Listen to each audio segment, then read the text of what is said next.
राधे राधे सभी को। तो मैं आज सभी आपके पास लेके आई हूँ आज गीता उपदेश्य।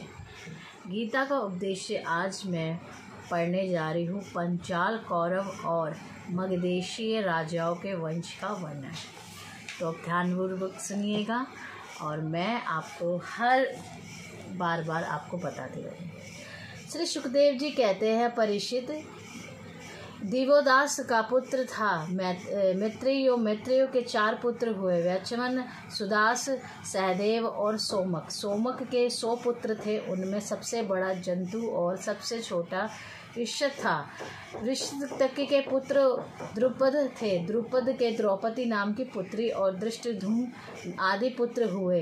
धृष्टद्युम्न का पुत्र था धृष्टकेतु।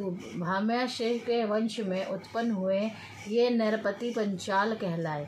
आजीमंडहा दूसरा पुत्र था रश्यक। उनके पुत्र हुए सुवर्ण, और स्वर्ण का विवाह सूर्य की कन्या तपस्वी से हुआ। उन्हीं के गर्भ से कुरुक्षेत्र के स्वामी कुरुआ जन्म हुआ। कुरु के 4 पुत्र हुए, परीक्षित, सुधमा, जू और निषधावश। सुधामांस ने सुहोत्र, सुहोत्र से यचवन, यचवन से कृति, कृति से उपचरी वासु और उपचरी वासु से बृहदत्त आदि कई पुत्र उत्पन्न हुए। उनमें बृहत, कुशम्भ, मात्स्य, प्रथ और चेदीप आदि चेदिदेशी के राजा हुए। भृत का पुत्र कुशकार्ग, कुशकार्ग का ऋषभ, ऋषभ का सत्यहित, सत्यहित का पुष्यवान और पुष्यवान के जुहू नाम पुत्र हुआ। वृद्धथ की दूसरी पत्नी। ये आपको मैं सारे वंशज के नाम बता रही हूँ, जिसमें सारे वंशज का वर्णन है। और उसमें सबसे वंशिज हुआ पुत्र प्रतीक हुआ। वंशज के नाम तो आप सबों ने सुन लिया है। प्रतिपे के 3 पुत्र थे, देवापी, शांतनु और भ्रमी के देवापी अपना पैतृक राज्य छोड़कर वन में चला गया, इसीलिए उसके छोटे भाई शांतनु और राजा हुए। पूर्व जन्म में शांतनु का नाम महाभीष्म था। इस जन्म में वे अपने हाथों जिन्हें छू देते थे वह बूढ़े से जवान हो जाता था, उसे परम शांति और मिल जाती थी। इसी कर्मात के कारण उनका नाम शांतनु हुआ। एक बार शांतनु के राज्य में 12 वर्ष तक इंद्र ने वर्षा नहीं की। इस पर ब्राह्मणों ने शांतनु से कहा कि तुमने अपने बड़े भाई देवापिस से पहले ही विवाह, अग्निहोत्र और राजपद को स्वीकार कर लिया, अतः तुम परिवेत्वा हो, इसी से तुम्हारे राज्य में वर्षा नहीं होती। अब यदि तुम अपने नगर और राष्ट्र की उन्नति चाहते हो तो शीघ्र से शीघ्र अपने बड़े भाइयों के राज्य लौटा दो। जब ब्राह्मणों ने शांतनु से इस प्रकार कहा तब उन्होंने वन में जाकर अपने बड़े भाई देवपी से राज्य स्वीकार करने का अनुरोध किया, परंतु शांतनु के मंत्री अश्मरात ने पहले से ही उनके पास कुछ ऐसे ब्राह्मण भेज दिए थे जो देवों के दूषित करने वाले वचनों से देवापी को देव मार्ग से विचलित कर चुके थे। इसका फल हुआ कि देवापी वेदों का अनुसार गृहस्थ श्रम स्वीकार करने की जगह उनके निंदा करने लगे, इसीलिए वे राज्य के अधिकार से वंचित हो गए और वह तब शांतनु के राज्य में वर्षा हुई।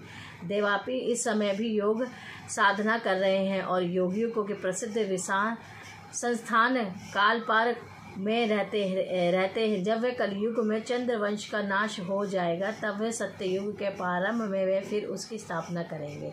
शांतनु के छोटे भाई ब्रह्मका का पुत्र हुआ सोमदत्त। सोमदत्त के 3 पुत्र हुए, भूरी, भूरिश्रवा और शल। शांतनु के द्वारा गंगा जी के गर्भ से नैष्ठिक्य के ब्रह्मचारी भीष्म का जन्म हुआ था। समस्त धर्म योग के सिरमौर भगवान के परम प्रेम। तो आपने इसकी वर्णना सुनी, तो मैं आप सबको आपने पांडवों के द्वारा है ये कथन सुना कि पांडवों के पुत्र अर्जुन है, युधिष्ठिर है। पांडु की दूसरी पत्नी का नाम था माद्री। दोनों अश्विनी कुमार के द्वारा उसके गर्भ से नकुल और सहदेव का जन्म हुआ। परीक्षित, इन 5 पांडवों द्वारा द्रौपदी के गर्भ से तुम्हारे 5 चाचा उत्पन्न हुए, जिनमें से युधिष्ठिर के पुत्र का नाम था प्रतिविंध्य। भीष्म सेना का पुत्र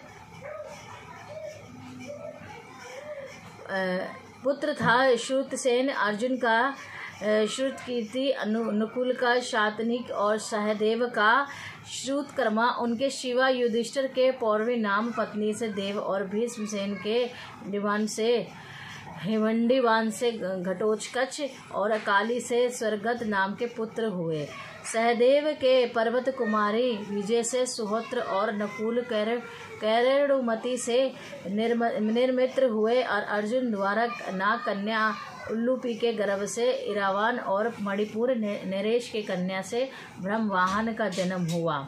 तो इसी प्रकार अगर आप ये अध्याय में हम पढ़ रहे हैं 9वां अध्याय 9वां स्कंद, तो आप इसी प्रकार से हमने ये स्कंद का पढ़ा है कि इसके पुत्र से ये पुत्र हुआ है और इसके पुत्र से ये पुत्र हुआ है।